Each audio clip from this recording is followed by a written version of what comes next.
Queridos irmãos e amigos, desejo que a paz do Senhor Jesus esteja sobre cada vida e em cada coração. Vamos hoje estudar a lição 4, que será ministrada no dia 28 de julho de 2024. A lição 4 da Revista dos Adultos, que nós estamos estudando até a lição 5, nós estudaremos o livro de Ruth. A partir da lição 6, vamos estudar o livro de Esther. A lição 4, que tem como título O Encontro de Ruth e Boaz. Texto áureo. O Senhor galardoe o teu feito, e seja cumprido o teu galardão do Senhor, Deus de Israel, sob cujas asas te vieste abrigar. Ruth, capítulo 2, versículo 12. Esse texto áureo é um texto que faz parte do corpo da lição. E essa é uma palavra de Boaz para Ruth. Verdade prática. O verdadeiro e puro modelo de bondade é servir uns aos outros de coração, confiando na fidelidade e justiça de Deus. A leitura diária. Na segunda, o costume do casamento conforme a lei. Na terça, a importância do testemunho pessoal em todas as áreas da vida. Na quarta-feira, a leitura é Jesus, o homem puro que interagia com todos. Na quinta, humildade e mansidão como virtudes cristãs essenciais. Na sexta, a inflexível lei da semeadura da vida. E no sábado, quando a esperança brota em meio às tormentas da vida. De antemão, quero avisar os irmãos que essa lição ela tem muitos comentários que nós vamos fazer aqui, muitos adendos, vamos acrescentar alguns comentários aqui. E pode ser que essa lição fique um pouco longa, mas eu quero incentivar os irmãos a acompanhar até o final, porque junto com esses comentários virão muito conhecimento bíblico para edificar a nossa vida. Amém? Leitura bíblica em classe, Ruth capítulo 2, versículos 1 a 4, versículos 11, 12 e 14. O texto bíblico diz assim: E tinha Noemi um parente de seu marido, homem valente e poderoso, da geração de Elimeleque, e era o seu nome Boaz. E Ruth, a moabita, disse a Noemi: Deixa-me ir ao campo e apanharei espigas atrás daquele em cujos olhos eu achar graça. E ela lhe disse: Vai, minha filha. Foi, pois, e chegou e apanhava espigas no campo após os segadores, e caiu-lhe em sorte uma parte do campo de Boaz, que era da geração de Elimeleque. Na revista atualizada, que é a Bíblia que eu uso, está escrito: E por casualidade, Ruth entrou no campo de Boaz. Versículo 4. E eis que Boaz veio de Belém e disse aos segadores: O Senhor seja convosco. E disseram-lhe eles: O Senhor te abençoe. E respondeu Boaz e disse a Ruth: Bem se me contou quanto fizeste a tua sogra, depois da morte de teu marido, e deixaste a teu pai e a tua mãe, e a terra onde nasceste, e vieste para um povo que dantes não conheceste. O Senhor galardoe o teu feito, e seja cumprido o teu galardão do Senhor, Deus de Israel, sob cujas asas te vieste abrigar. E sendo já hora de comer, disse-lhe Boaz: Achega-te aqui e come do pão, e molha o teu bocado no vinagre. E ela se assentou ao lado dos segadores, e ele lhe deu do trigo tostado, e comeu e se fartou, e ainda lhe sobejou. O plano de aula. Introdução. A presente lição tem como tema o encontro de Boaz com Ruth. Boaz aparece no capítulo 2 do livro como um homem próspero e respeitado por todos. Ele tratou Ruth com muito respeito, Nesse encontro, percebemos como Deus estava agindo para solucionar um problema familiar e, ao mesmo tempo, configurar todo o plano de salvação que seria plenamente revelado em Jesus Cristo, o nosso Salvador. Objetivos da lição. Número 1, apresentar a proposta de Noemi. Número 2, abordar a convicção amorosa de Ruth em relação à sua sogra. E número 3, refletir a respeito da lei da semeadura na colheita de Ruth. Motivação. O encontro de Boaz com Ruth revela a preciosa soberania de Deus conduzindo a história de uma mulher. Muitas vezes não compreendemos os caminhos que encontramos na vida. Entretanto, sabemos que tudo contribui para o bem dos que amam a Deus. A vontade de Deus é perfeita e agradável. Aplicação. A lição desta semana nos ensina a depender de Deus, a confiar nos seus desígnios com respeito à sensibilidade espiritual. Com respeito e sensibilidade espiritual, devemos viver a nossa vida cristã, honrando a Deus e esperando que o seu propósito e desígnios se revelem em nossas vidas. A palavra-chave da lição é encontro. O comentário, agora, essa introdução que nós vamos ler, está na revista do aluno.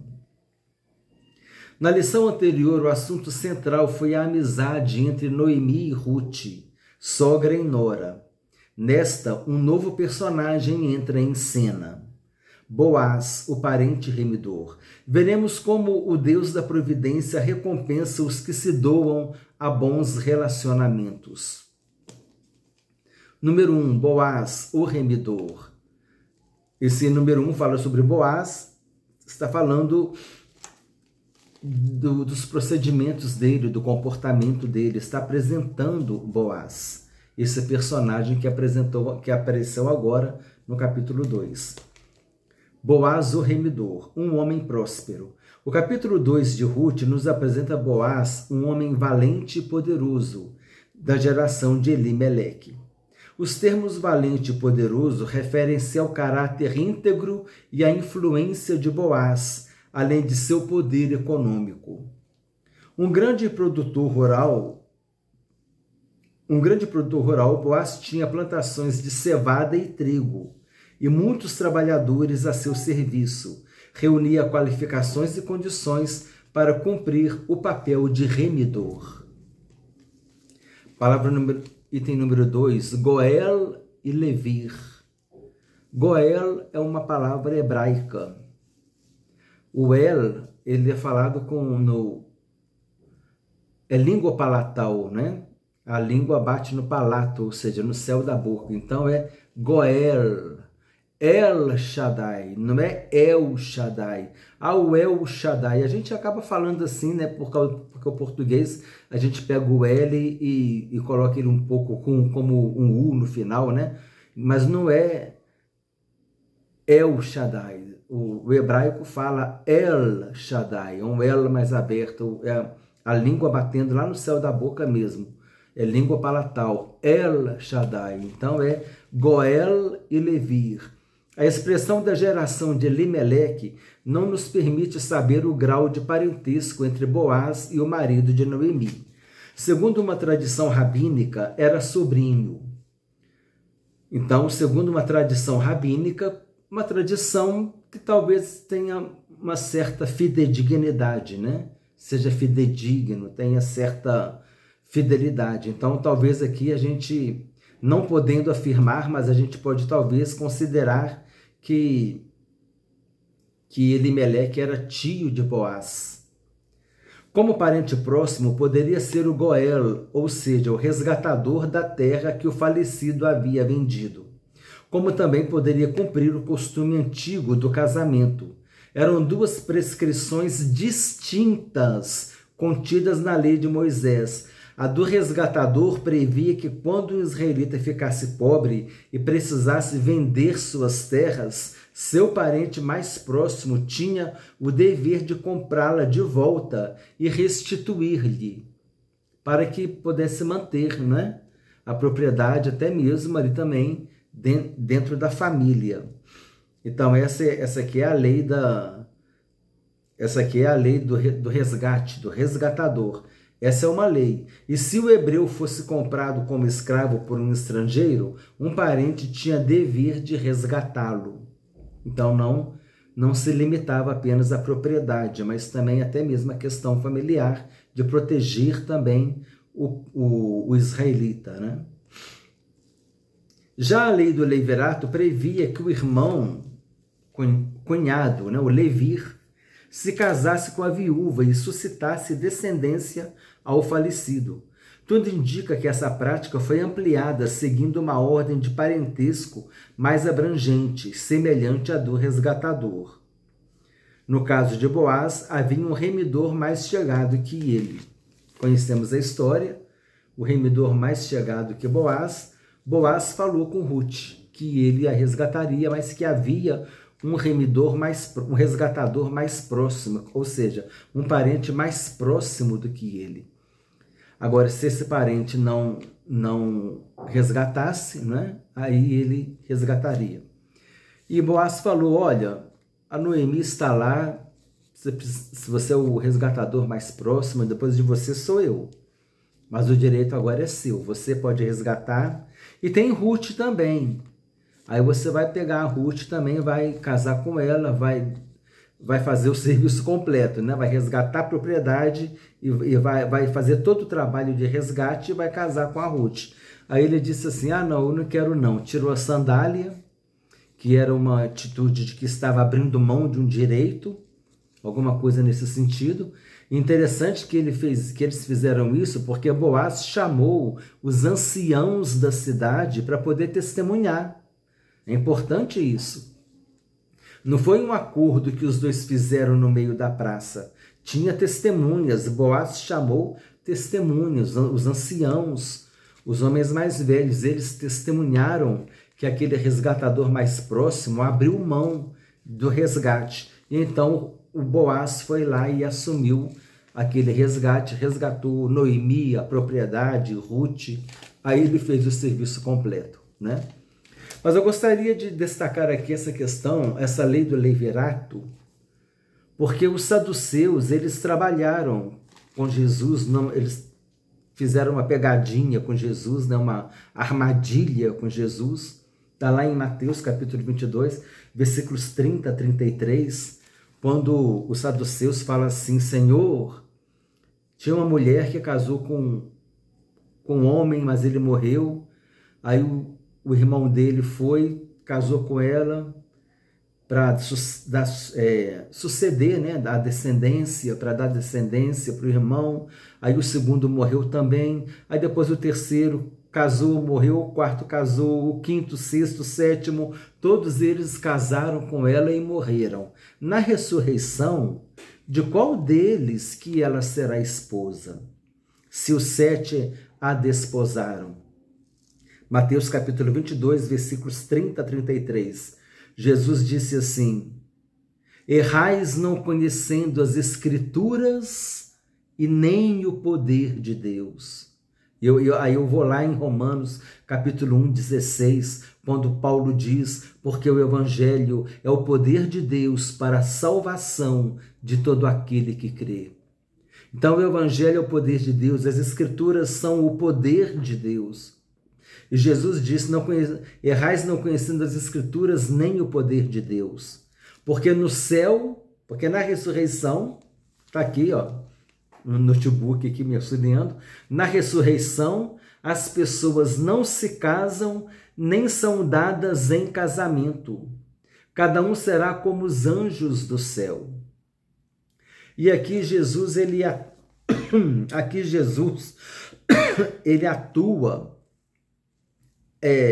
atacando os fariseus, os saduceus, atacando os saduceus, respondendo aos saduceus em duas doutrinas que eles negavam. Os saduceus negavam a ressurreição E os saduceus não acreditavam na existência de anjos.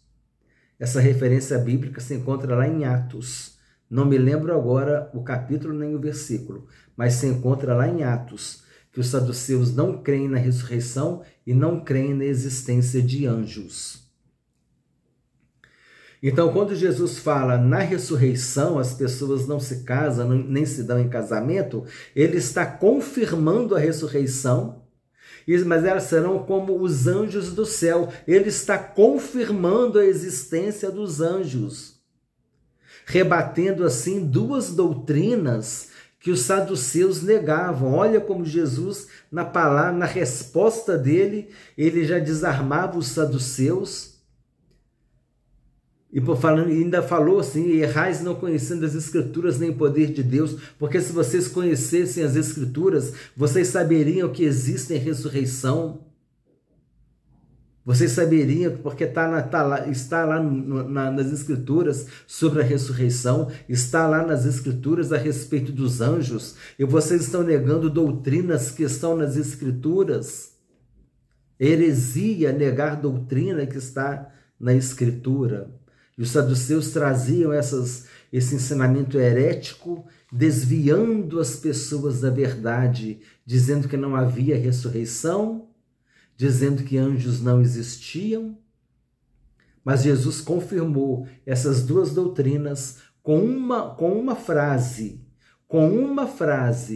Na ressurreição, vírgula, as pessoas não se casam, vírgula, nem se dão em casamento, ponto e vírgula. Cada um será como os anjos do céu, ponto final. Em uma frase, Jesus confirmou duas doutrinas que os saduceus negavam: a ressurreição e a existência de anjos. Mas eles lançaram mão dessa lei do levirato, que quando um homem morresse, o irmão dele deveria se casar com aquela viúva para dar descendência ao seu irmão. Número 3, 1.3, temor e respeito. A saudação de Boaz e seus empregados demonstra que ele temia a Deus. A invocação a Jeová, o Senhor seja convosco, dirigida a todos os segadores, indica também seu respeito aos que com ele trabalhavam. Os empregados lhe retribuem com uma saudação também amistosa e piedosa: o Senhor te abençoe. Patrões e empregados devem se tratar com mútua consideração, reconhecendo a posição e o papel próprios de cada um na relação de trabalho. Patrão e empregado, uma mútua consideração, o patrão não explorando o empregado também fazendo o que deve ser feito, sendo fiel ao seu trabalho, à sua função, como Paulo diz, como que fazendo para o Senhor. E o patrão também, tendo aquela condição financeira, não oprimindo, não chantageando, não sendo desonesto, pagando corretamente, e o empregado correspondendo corretamente também, né? Porque ambos têm direitos e deveres. Então, eu acho que essa ida e volta é importante. Então, aqui a Bíblia fala sobre a relação do trabalho e que os patrões que são cristãos tenham a atitude correta diante de Deus e os empregados também a atitude correta diante de Deus. Eu tenho certeza que tudo vai ser bom, né? À luz da palavra de Deus, tudo será bom. Sinopse 1. Boaz era um homem próspero e respeitado por todos que o cercavam. Auxílio vida cristã, Boaz. Aqui a gente vai falar um pouco sobre Boaz. É um texto que não está na revista do aluno, e sim na revista do professor. Boaz. Os heróis são mais fáceis de se admirar do que definir. Eles raramente percebem seus instantes de heroísmo e outras pessoas não podem reconhecer seus atos como heróicos. Eles simplesmente fazem a coisa certa no momento certo, quer percebam ou não o impacto causado por sua ação. Talvez a qualidade que compartilham seja a tendência de pensar nas outras pessoas antes de si mesmo. Boaz era um herói.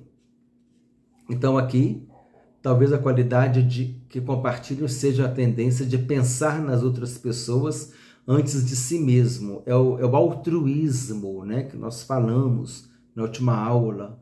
Altruísmo está relacionado com as outras pessoas.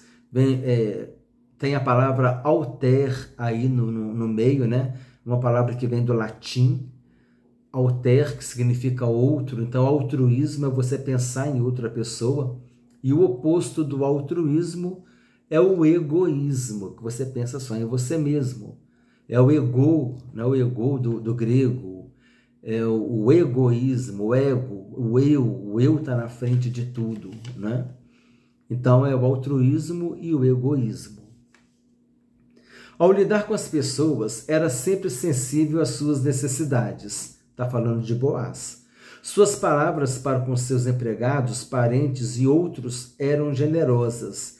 Ele oferecia ajuda abertamente, não de má vontade. Quando descobriu quem era Ruth, tomou várias atitudes para ajudá-la, porque ela fora útil à sua sogra Noemi. Quando Noemi aconselhou Ruth a pedir sua proteção, ele estava pronto a casar-se com ela, caso as implicações ilegais pudessem ser solucionadas. As implicações ilegais era aquela que eu já tinha falado, que eu já falei anteriormente, que havia um remidor, né? Um resgatador mais próximo do que Boaz, e o direito de resgatar era dele. Mas esse resgatador abriu mão do direito. Então, o que aconteceu? Boaz teve, então, a possibilidade de resgatar. E tudo isso, irmãos, veio de Deus.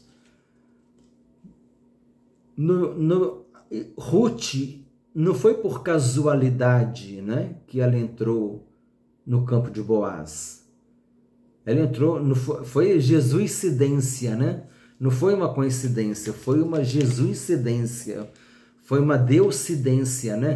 Deus agindo, não coincidência.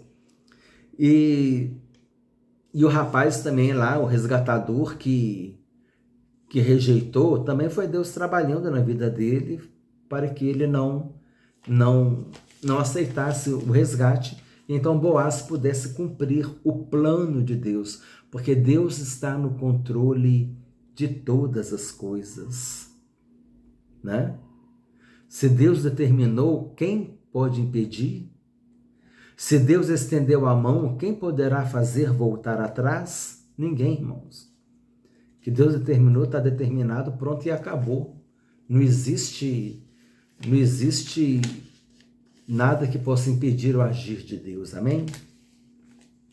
Número 2, o carinho de Boaz para com Ruth. 2.1. A pureza não exclui a ternura. Logo que chegou ao campo, Boaz notou a presença de uma moça diferente entre os que respigavam. Informado de que era Ruth, dirigiu-se a ela de forma carinhosa, chamando-a de filha. Deu liberdade para continuar catando espigas em sua plantação. Ele assegurou de que seria tratada com o devido respeito. Não dei ordem aos moços que te não toquem? Ruth capítulo 2, versículo 9. Boaz se preocupou com a segurança de Ruth.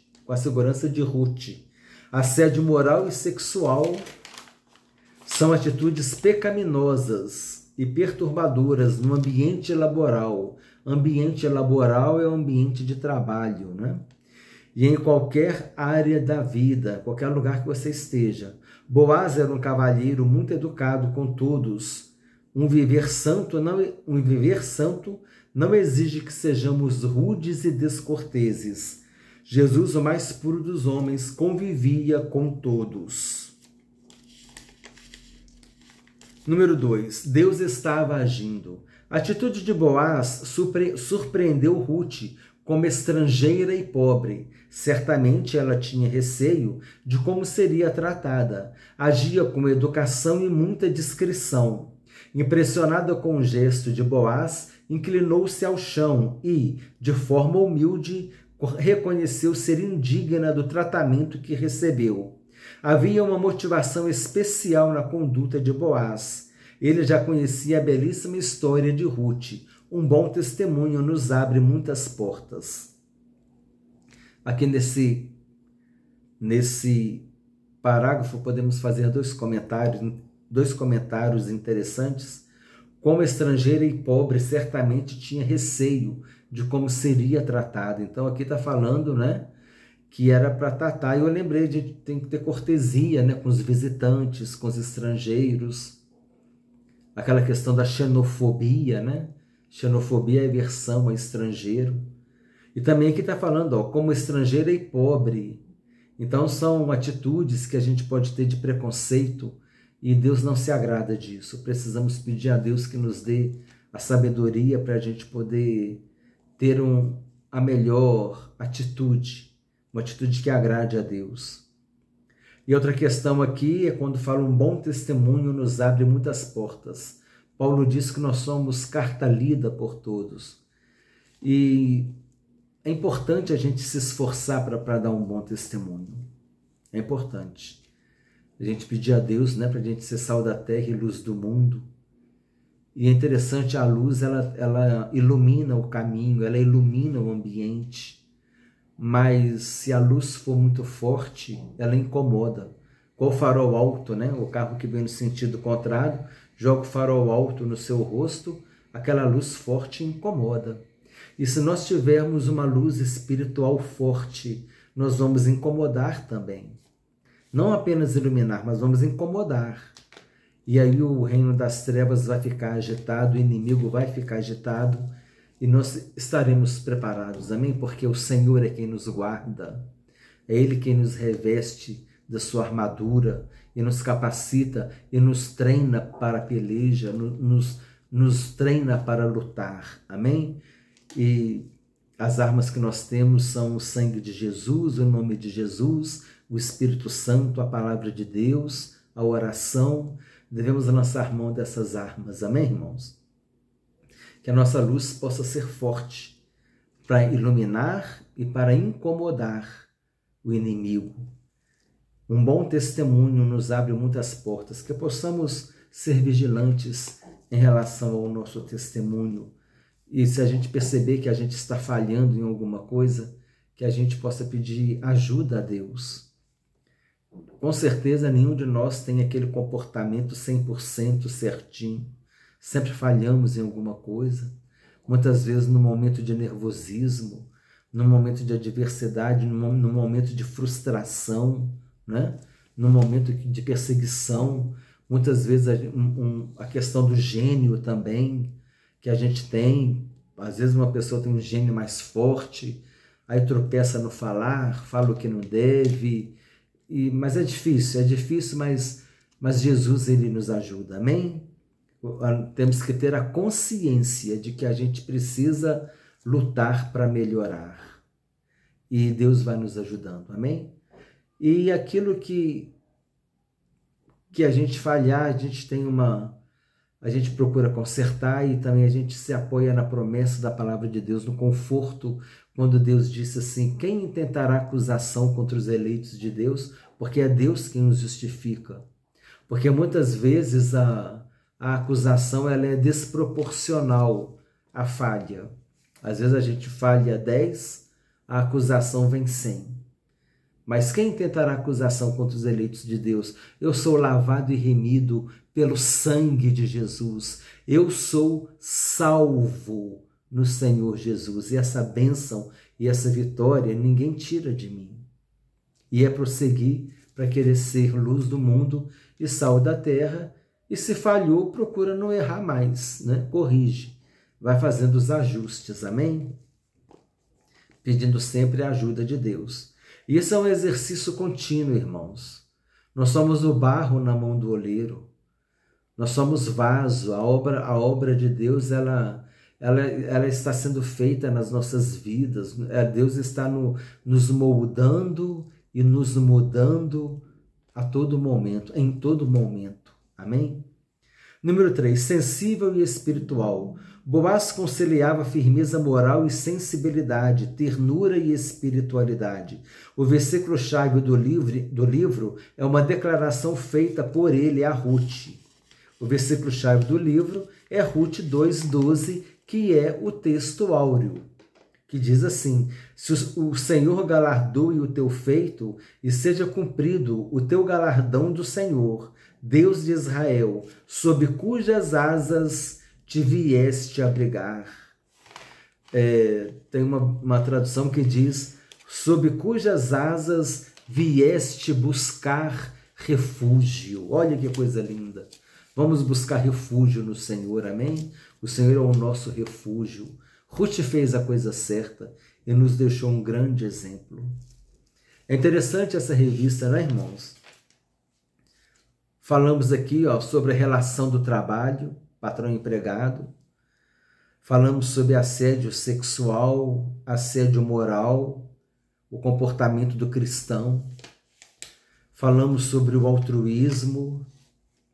Falamos sobre a cortesia com os visitantes, né? Com os estrangeiros, com os pobres. Falamos sobre o discernimento e a sabedoria. Como Boaz, ele foi sensível e espiritual, né? Tratou tudo com sabedoria. Falamos também do bom testemunho que nós podemos dar. Olha quantas coisas nós falamos nessa lição, amém? E vamos falar mais, porque vamos entrar no item 3 agora. Sinopse 2. Boaz tratou Ruth com ternura, respeito e sensibilidade espiritual. Número 3. A colheita de Ruth e a sua sobrevivência. Número 1. A lei da semeadura. Esse parágrafo aqui, ele vai... Acho que eu tenho uns 3 ou 4 comentários sobre ele. Vamos aqui, porque aqui a gente vai gastar uns minutinhos, A lei da semeadura. Uma cosmovisão secular produz a ilusão de que vivemos em um mundo dos homens, apartados de Deus, quer dizer, afastados de Deus e não afetados por Ele. Afastado de Deus e não afetado por Deus, quer dizer, Deus está longe. Isso é fruto de uma incredulidade crescente. Essa visão dualista em nada condiz com as Escrituras e com a realidade dos que confiam no Senhor da providência. Ruth decidiu servir ao Deus de Israel, em vez de Quemós, o Deus dos Moabitas, cuja adoração incluía o sacrifício de crianças. Agora ela começa a experimentar a mão invisível de Jeová Jirê, agindo graciosamente em seu favor. A lei da semeadura funciona integralmente. Vamos destrinchar esse parágrafo aqui. Uma cosmovisão secular produz a ilusão de que vivemos em um mundo dos homens, apartados de Deus e não afetados por eles. O que é uma cosmovisão? É uma visão do mundo, aquela visão ampla. É uma visão holística. O que é uma visão holística? Essa palavra holística é com H, tá? Holística. É uma visão global. Eu até anotei aqui, Visão holística, observar algo ou alguma coisa, ou alguma situação de modo global e não fragmentado, analisar tudo, né? Holístico, um olhar amplo, um olhar aberto, não um olhar bitolado com foco só numa coisa, não, é olhar tudo, uma visão holística, uma visão global. E aí essa visão global, aí tem um termo que eu já trabalhei aqui com os irmãos, está relacionado com secularismo. Os irmãos que assistiram outras aulas devem estar lembrados. O que é secularismo? A gente lembra, nós estamos no mundo secular. O que é o secularismo aqui? É a liberdade de crer ou não em Deus. Mas só que o secularismo, ele é caracterizado, muitas vezes ele é definido como a negação de Deus, como a negação da religião.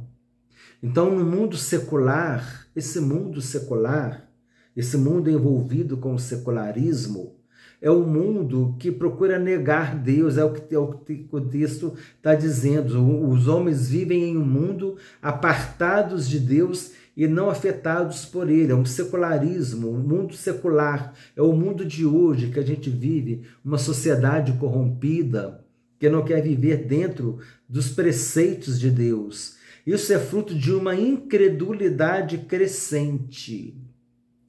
Então essa é a questão, a cosmovisão secular, uma cosmovisão secular, do secularismo, que tem a tendência de negar a Deus, muitas vezes nega a religião, não é nem negar a Deus no sentido de falar que Deus não existe, não é nem isso, mas não aceita que Deus esteja no controle, não aceita que Deus esteja...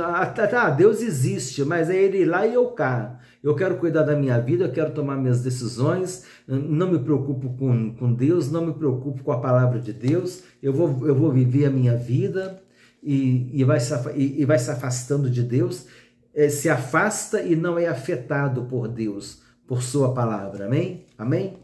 Então essa é a questão da cosmovisão secular que está falando aqui. Outra coisa que eu queria falar aqui é a respeito que Ruth decidiu servir ao Deus de Israel em vez de Quemós, o Deus dos Moabitas, cuja adoração incluía sacrifícios de crianças. Aí o comentário que eu queria fazer aqui para enriquecer a lição é que a adoração a Quemós foi introduzida em Israel por Salomão. Uma das razões que depois houve a divisão do reino, entre Reino do Norte e Reino do Sul, mas por fidelidade a Davi, a divisão do reino não aconteceu no reinado de Salomão, mas aconteceu no reinado do seu filho Roboão. O Roboão começou a pesar a mão, começou a aumentar os impostos, provocou insatisfação. Então as 10 tribos do norte se rebelaram e ungiram Jeroboão, o rei das 10 tribos do norte, que teve o nome de Israel ou Efraim, e as 2 tribos do sul, Judá e Benjamim, ficaram sob o domínio de Roboão. Então o reino do sul, Judá e Benjamim, as 10 tribos do norte, chamada de Israel ou Efraim. Efraim também se refere ao reino do norte.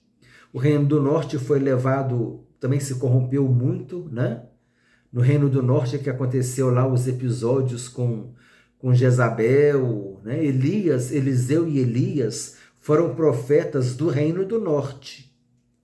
E ali depois o reino do norte foi levado para o cativeiro da Síria e nunca mais se ouviu falar dessas tribos. Mas uma parte desses remanescentes fugiram para o reino do sul. Aí conseguiu manter o quê? A identidade das 12 tribos. Porque algum remanescente, alguns milhares ali, acredito, conseguiram fugir para o reino do sul, das 10 tribos. Mas a maioria foi levado para a Síria, e quem ficou depois, os assírios trouxeram estrangeiros, misturaram com aquelas pessoas que ficaram ali e deram origem aos samaritanos. Samaritanos eram aquelas pessoas, filhos de judeus com estrangeiros. Então, é mais ou menos isso que a gente pode falar assim rapidamente do reino do norte. E o reino do sul, Judá e Benjamim, foi um reino mais fiel a Deus. Nesse reino do sul profetizou Isaías, Jeremias. E ali nós vemos depois que o reino do sul foi levado quase 150 anos depois do reino do norte. O reino do sul foi levado para o cativeiro da Babilônia, onde ficou durante 70 anos. Por causa de quê? Por causa dessa corrupção. Porque uma das razões foi essa. Foi a corrupção adorando falsos deuses, conforme nós vamos ler aqui agora. E Salomão que começou com essa bagunça. Ele começou a trazer deuses estranhos. Olha só o que diz 1 Reis, né, ou primeiro livro de Reis, capítulo 11, versículo 7. Nesse tempo edificou Salomão um santuário a Quemós, o deus dos moabitas, abominação de Moabe, sobre o monte o fronteiro a Jerusalém, e a Moloque, a abominação dos filhos de Amon. Irmãos, quem são os amonitas e quem são os moabitas? Amonitas e moabitas são dois povos fruto da relação incestuosa de Ló com as suas filhas. A filha mais velha deu origem aos moabitas e a filha mais nova deu origem aos amonitas, porque a primeira filha, né, a filha mais velha falou assim, já que a mãe virou estátua de sal, né, para que a descendência do nosso pai não acabe, vamos embebedá-lo hoje, eu vou deitar com ele hoje, eu vou me engravidar dele, amanhã você vai deitar com ele, vamos embebedar ele amanhã também, e ele não vai lembrar de nada, e a gente vai engravidar do nosso pai, e vamos dar descendência para ele. Aí a mais velha deu origem aos moabitas e a mais nova aos amonitas, né? Chamou o moabita, o primeiro neném foi Moabe, né? Filho da mais velha, e o segundo foi Amon, filha da mais nova. E eles deram origem a esses dois povos, amonitas e moabitas. E Moloque era a abominação dos filhos de Amon. Moloque era um deus que recebia sacrifício de crianças, uma coisa horrível, irmãos. Aquela estátua oca de bronze, eles colocavam fogo por dentro, aquela estátua oca, assim, com as mãos assim, como quem está preparado para receber uma criança. Aí aquela estátua de bronze incandescente, e eles colocavam o nenenzinho ali, a criancinha ali, naquela mão daquele deus de bronze, pegando fogo por dentro, e a criança chorava, agonizava até morrer, chorava de dor, de queimadura. Era uma coisa terrível, sacrificavam as crianças ali, daquele jeito. Por isso que muitas vezes Deus falava assim, olha, você vai destruir o povo, você vai matar homem, mulher, criança, dava ordem para o povo de Israel para aniquilar o povo todo, porque Deus sabia que aquilo ia perpetuar. Aquelas criancinhas pequenininhas iam crescer guerreiros cruéis, iam crescer guerreiros violentos, malignos, e iam sacrificar mais crianças e iam cultuar outros deuses. Então Deus já sabia, então falava, já corta o mal de pequenininho, mata até as crianças, mata todo mundo. E muitas vezes Deus fazia isso para que não acontecesse esses sacrifícios, para que esse mal cessasse na terra. Porque quando Deus falou para o povo de Israel, Deus falou para o povo, para Israel eliminar os povos. E a gente vê lá no livro de Josué que muitos povos foram preservados por Israel, e Deus reprovou essa atitude. E esses povos depois se tornaram pedra de tropeço, uma pedra no sapato de Israel, problema para Israel, porque Deus disse, vai conquistar a terra, vai matar o povo todo, e eles não fizeram isso. Eles não eliminaram da terra os povos, eles deixaram os povos viverem. Não deram cabo total do povo. E aí esse povo se reergueu e depois ficou sendo problema para Israel. Israel passou sofrimento, luta, por causa da desobediência, né? Porque não cumpriu completamente a palavra de Deus, aquilo que Deus tinha ordenado. E a lei da semeadura funciona integralmente. 2 Coríntios capítulo 9, versículo 6, quem semeia pouco, colhe pouco. E Gálatas 6, 7, o que o homem semear, isso ele ceifará. Aquele que semeia o bem, colhe o bem, né? Como Paulo disse. Número 2, os acasos de Deus. Esse acaso aqui tem entre aspas, né? As aspas a gente usa para destacar uma citação de um autor, por exemplo.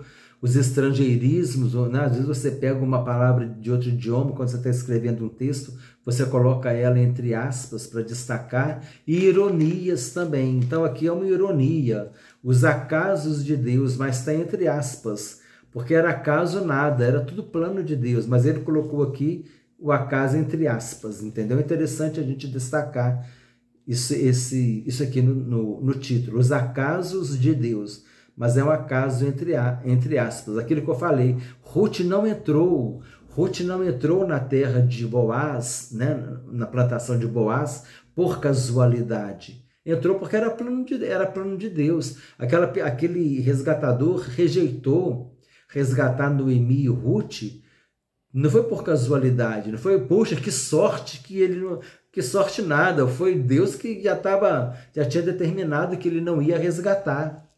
Não é? O plano de Deus é perfeito e ele executa e ninguém pode impedir. Os acasos de Deus, acaso entre aspas. O primeiro sinal da ação de Deus foi a escolha aparentemente aleatória que Ruth fez, indo apanhar espigas no campo de Boaz. Para ela, era apenas uma casualidade, quando, na verdade, era um inequívoco ato da providência divina. Deus tem o controle de tudo e age em favor dos que o amam. Quando Ruth retornou para casa e contou onde havia trabalhado, Noemi não escondeu sua exultação. Uma esperança brotou no coração da pobre viúva. O resultado da colheita. Alguns frutos de nossas ações são colhidos de imediato, outros levam tempo para aparecer. Pela forma graciosa como era tratada, Ruth colhia cereais em abundância diariamente nos campos de Boaz. A colheita garantia sua sobrevivência e de sua sogra. O trabalho árduo durou toda a estação. Entre março e abril colheu cevada, e de abril a junho colheu trigo. Concluído o trabalho, ficou com a sogra. Uma colheita ainda maior seria feita por ela em tempo oportuno. Nosso Deus trabalha por aqueles que nele esperam. Essa colheita veremos na próxima lição, né? Como Deus a abençoou, ela casou com Boaz, teve um filho chamado Obed, que é o avô do rei Davi. Ruth é a bisavó do rei Davi. Mas isso é para outra lição. Vamos aqui agora na sinopse 3. A história de Ruth com Boaz revela a validação da lei da semeadura e o bom plano de Deus em sua vida e no mundo. Contexto histórico do trabalho de Ruth. O contexto histórico é o seguinte. A lei dizia o seguinte. A plantação está aqui, né? A plantação está aqui. Essa borda aqui da plantação não podia colher. Essa borda aqui não. Só aqui para dentro. Para dentro. Aqui não. Porque aqui, quando a pessoa... Aqui está o campo. Aqui está a estrada. Quando a pessoa passava pelas bordas aqui, o pobre passava pelas bordas, estava com fome, ele podia colher aqui das bordas. Era permitido. Era isso que Deus tinha determinado. É interessante. Então, só para dentro do campo que podia colher. As bordas, ali na beira da estrada, quando o pobre passava lá, ele podia ir pegando aquelas espigas e comendo pelo caminho fora, né? Ou levava para casa para cozinhar. Então é nesse sentido. E quando a pessoa estava colhendo, aquilo que caía da carroça, vamos assim dizer, aquilo que caía da carroça, o pobre podia pegar, a pessoa não podia pegar de volta não, tinha que deixar no chão, porque aquilo ali era para o pobre, né? Mas vamos ler aqui agora a explicação. Quando o trigo e a cevada estavam prontos para serem colhidos, os ceifeiros eram contratados para cortar os talos e juntá-los em feixes. A lei israelita mandava que as laterais dos campos fossem deixados de lado, quando o pobre passar, né, pegava, né? Além disso, os grãos que caíam ficavam no chão para as pessoas pobres que os apanhavam. É o ato de respigar. Respigar. Não é respingar, não. É respigar, por causa da espiga. Ato de respigar. E usavam como alimento. O propósito desta lei era alimentar o pobre e impedir que os donos os armazenassem. Esta legislação fazia parte do programa de bem-estar em Israel. Por ser uma viúva sem meios de sustentar a si própria, Ruth foi ao campo de Boaz apanhar esses grãos. Ruth foi para uma terra estranha. Ao invés de depender de Noemi ou esperar que algo de bom acontecesse, tomou a iniciativa e foi trabalhar. Não titubeou em admitir sua necessidade e buscou meios para supri-la. Quando saiu ao campo, Deus proveu todas as coisas. Se você espera pela provisão de Deus, considere isto. Provavelmente Ele aguarda o seu primeiro passo, o qual demonstrará a importância de sua necessidade. Muitas vezes precisamos tomar o primeiro passo, né, irmãos? O trabalho de Ruth, embora servil, cansativo e talvez degradante, foi feito fielmente. Aí agora uma pergunta retórica. Qual é a sua atitude quando sua tarefa não corresponde com o seu verdadeiro potencial? Ou seja, quando você pode fazer mais e faz menos, qual é a sua atitude? Devemos procurar sempre fazer o melhor, né? Poxa, você pode 10, mas você fez 4 ou 5, tá certo?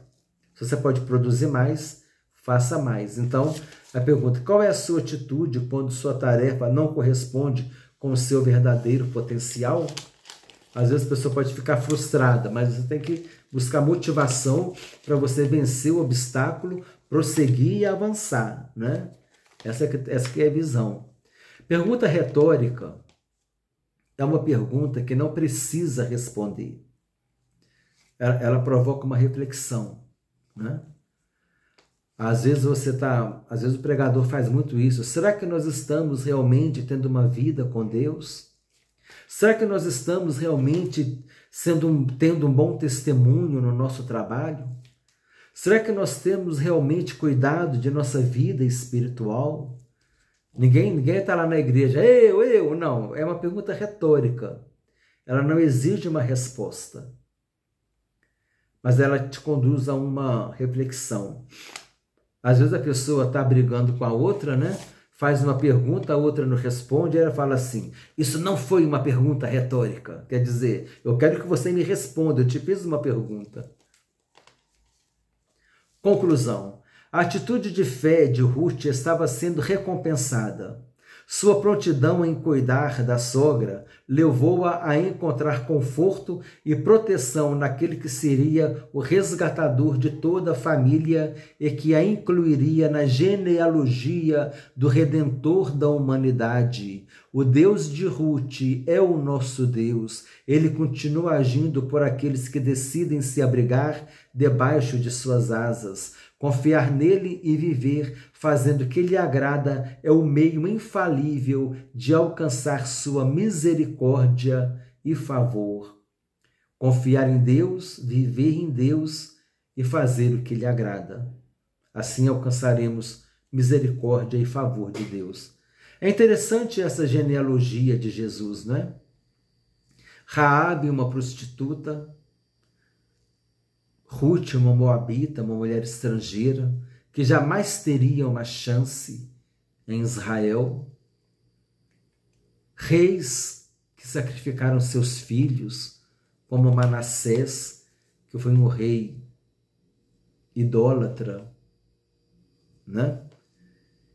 E um rei que depois ele até se arrependeu, mas fez coisas horríveis, sacrificou filho. E tantas outras pessoas que participaram da genealogia de Jesus, que não eram pessoas boas, né? Vamos assim dizer. Eram pessoas comuns, muitas vezes pessoas que uma sociedade repreenderia, uma prostituta, uma estrangeira, ainda mais Israel faria isso. Mas é essa linhagem, essa é a genealogia de Jesus, mostrando que os ascendentes de Jesus são pessoas comuns. E Jesus era uma pessoa comum. Os guardas foram prender Jesus, não sabia quem era Jesus. Perguntou, qual de vocês é Jesus, que a gente não está sabendo ver quem que é aqui? Quem que é Jesus aqui? É todo mundo igual? Está todo mundo... Não tem uma diferença? Aí Jesus falou, sou eu. Quando ele disse, sou eu, os guardas caíram no chão, né?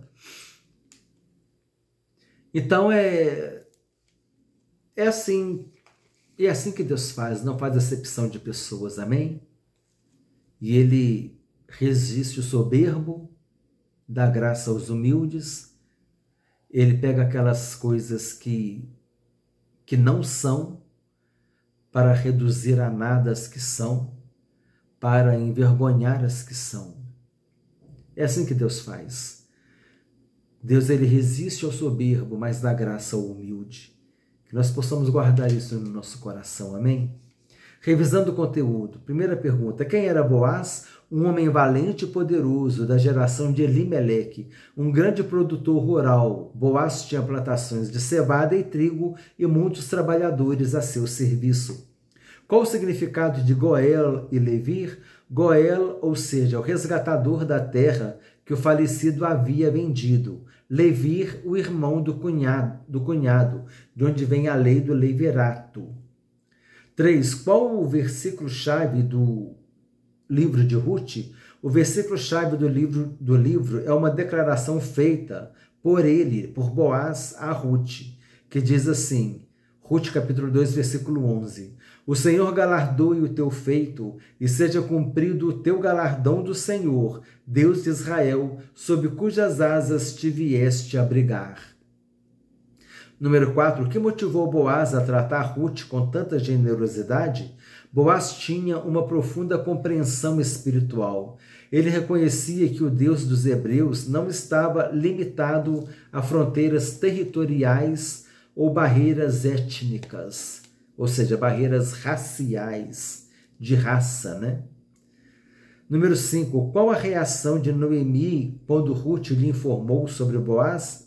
Quando Ruth retornou para casa e contou onde havia trabalhado, Noemi não escondeu sua exultação, sua alegria.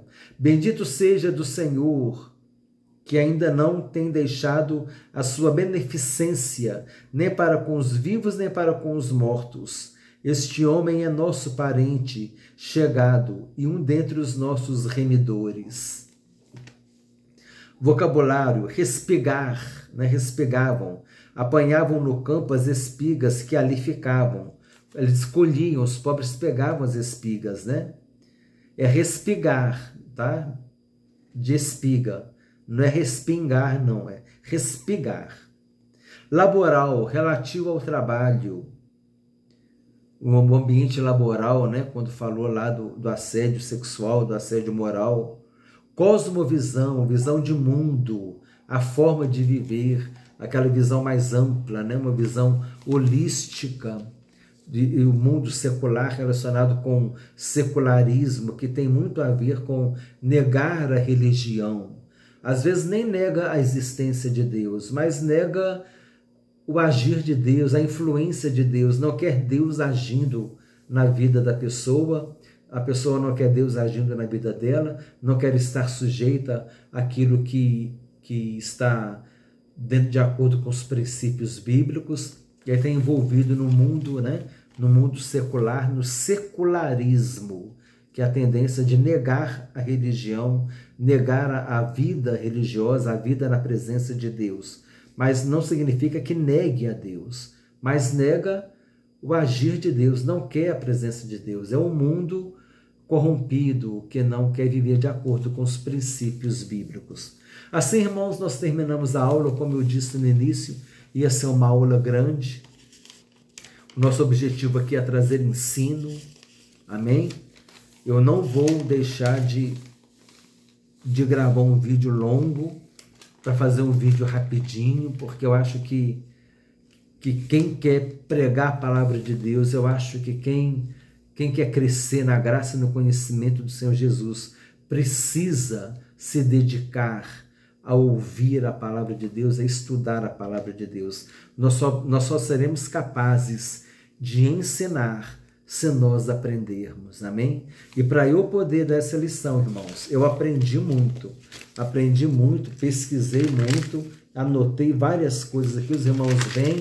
Não é uma lição que eu vou pegar a revista aqui e vou começar a falar, não. Antes de trazer o estudo para os irmãos, eu estudo, amém? E eu peço a Deus que me abençoe. O computador está aqui aberto, as pesquisas estão aqui. outras foram feitas, eu anotei a caneta, e assim a gente vai procurando fazer o melhor para Deus. Tudo é que seja o melhor para Deus, para que o nome do Senhor seja glorificado e que Deus se alegre conosco. Desejo que Deus te abençoe ricamente, em nome do Senhor Jesus Cristo.